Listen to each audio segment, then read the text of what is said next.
अस्सलाम वालेकुम, मैं हूँ किरण भट्ट। उम्मीद है आप सब खैरियत से होंगे। खुदा आप सबको अपने हिफ्ज़ व अमान में रखे। बरतानवी हुकूमत ने इमिग्रेशन के हवाले से इंतहाई सख्त तजावीज़ पार्लियामेंट में पेश कर दी हैं। ये तजावीज़ डेनमार्क के बदनामे ज़माना इमिग्रेशन मॉडल को सामने रखकर तैयार की गई थी। इनके तहत पनाह गुज़ीनों समेत दीगर तारिकीन वतन की बरतानिया में मुस्तकिल रिहाइश खतरे में पड़ने वाली है। बरतानवी हुकूमत की जानिब से पार्लियामेंट में पेश किया गया नया इस्लाहाती मंसूबा क्या है? आखिर बरतानवी हुकूमत की जानिब से पॉलिसी सख्त करने का फैसला क्यों किया गया और सबसे बढ़कर पाकिस्तानियों को इस सारी सूरत हाल में क्या करना होगा? इन तमाम सवालों के जवाब आज की वीडियो में तफसील से आपको मिलेंगे, इसीलिए वीडियो को आखिर तक लाजमी देखें। अगर आप पहली बार हमारे चैनल पर आए हैं तो चैनल को सब्सक्राइब करें और बेल आइकन ज़रूर दबाएं ताकि ऐसी ही मालूमाती वीडियोस आप तक बर वक्त पहुँचती रहें। सबसे पहले ये समझना ज़रूरी है कि बरतानिया ने अपनी इमिग्रेशन पॉलिसी को डेनमार्क के मॉडल पर बनाने का फैसला क्यों किया। इस फैसले के पीछे कई मुहर्रिकात हैं, जिनमें मुल्क में आने वाले गैर कानूनी तारिकीन वतन की बढ़ती हुई तादाद, अवाम में इमिग्रेशन के हवाले से बेचैनी, दाएं बाजू की जमातों का दबाव और अंदरूनी सियासत में इमिग्रेशन मुखालिफ जज्बात शामिल हैं। रवां साल जनवरी से जुलाई तक 25,000 से जायद गैर कानूनी तारिकीन वतन इंग्लिश चैनल अबूर करते हुए बरतानिया दाखिल हुए। इसी वजह से बरतानिया में लोगों की बड़ी तादाद ये समझती है कि मुल्क गैर मुल्कियों के लिए बहुत ज्यादा खुला हुआ है। एक सर्वे के मुताबिक 51% बरतानवी शहरी इमिग्रेशन को मुल्क का सबसे बड़ा मसला समझते हैं। इमिग्रेशन से निपटने के लिए सबसे कामयाब मॉडल डेनमार्क का इमिग्रेशन मॉडल समझा जाता है। तो चलिए फिर आपको बताते हैं कि बरतानवी होम सेक्रेटरी शुबाना महमूद ने पार्लियामेंट में क्या मंसूबा पेश किया है।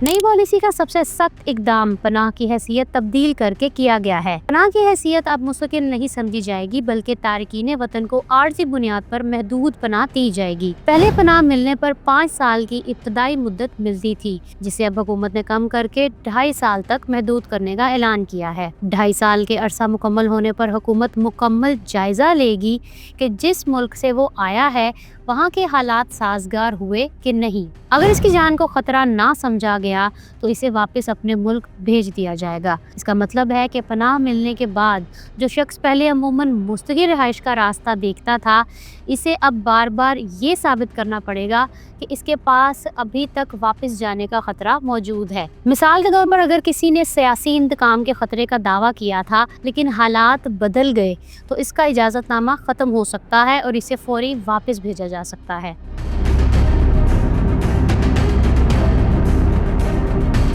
दूसरा बड़ा कदम पनाह गुज़ीनों के लिए बरतानिया में सेटलमेंट के रास्ते को तवील करने के लिए उठाया गया है। पहले पनाह मिलने के बाद 5 साल में मुस्तकिल रिहाइश की दरख्वास्त दी जा सकती थी।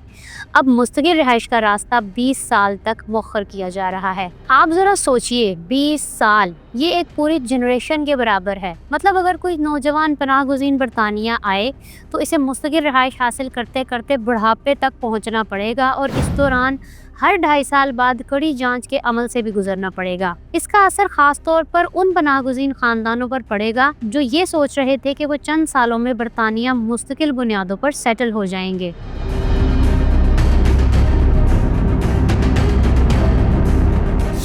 बरतानवी हुकूमत की जानिब से तीसरी बड़ी तब्दीली फैमिली रीयूनियन यानी खानदान बुलाने के कवानीन में सख्ती करके की गई है। हुकूमत ने वाज़ेह किया है कि पनाह की बुनियाद पर खानदान बुलाने की सहूलत अब दस्तयाब नहीं रहेगी। नए कवानीन में पनाह गुज़ीनों के खानदानों के लिए माली पोजीशन, अंग्रेजी ज़ुबान और वक्त के तकाज़े ज़्यादा सख्त हो सकते हैं। मिसाल के तौर पर पहले अगर एक शख्स को पनाह मिल जाती थी तो इसका शरीके हयात निस्बतन आसानी से आ सकता था, मगर अब वही शरीके हयात उम्र, आमदनी और जुबान की नई शराइत पूरी करेगा तो ही बरतानिया आने की इजाज़त हासिल कर पाएगा।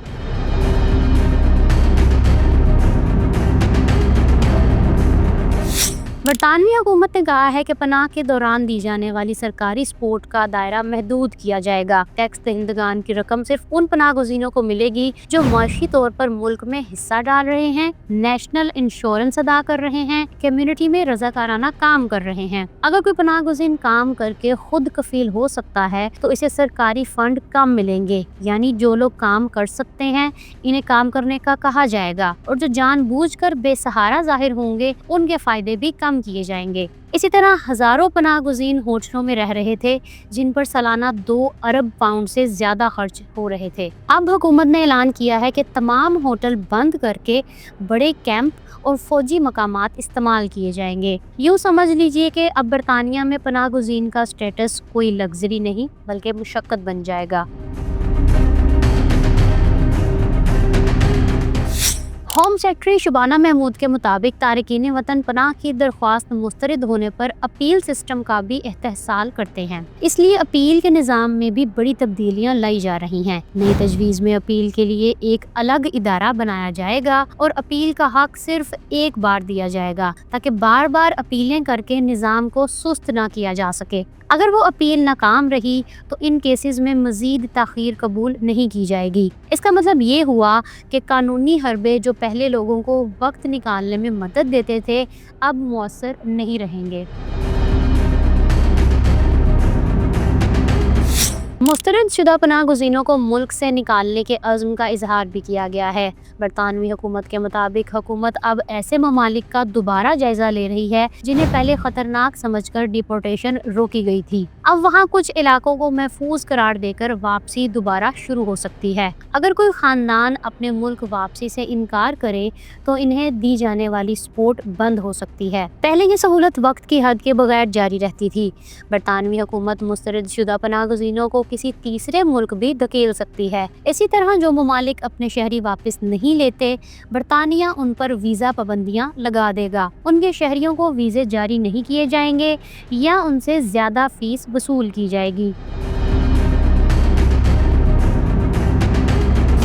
برطانوی ہوم سیکرٹری شبانہ محمود نے انسانی حقوق کے یورپی کنونشن کی تشریح میں بھی بڑی تبدیلیوں کا اعلان کیا ہے۔ حکومت نے آرٹیکل 8 یعنی خاندانی زندگی کے حق کی شق کو محدود کرنے کا فیصلہ کیا ہے۔ اب خاندان کی قانونی تعریف صرف والدین اور بچوں تک محدود کی جا رہی ہے۔ دیگر رشتوں کے لیے سخت معیار مقرر کیے جا سکتے ہیں۔ اس کا مطلب یہ ہے کہ اب لوگ دور کے رشتوں یا کمزور دعووں کی بنیاد پر ملک میں رہنے کی کوشش نہیں کر سکیں گے، جیسا کہ ماضی میں اکثر ہوتا رہا ہے۔ اسی طرح حکومت آرٹیکل 3 کی تشریح میں بھی تبدیلی کرنا چاہتی ہے جو تشدد اور غیر انسانی سلوک سے تحفظ دیتا ہے۔ شبانہ محمود کے مطابق اس شق کے دائرے کار کو غیر معمولی حد تک بڑھا دیا گیا ہے، جس کا فائدہ اٹھا کر کئی افراد برطانیہ میں پناہ حاصل کر لیتے ہیں یا ملک بدری سے بچ جاتے ہیں۔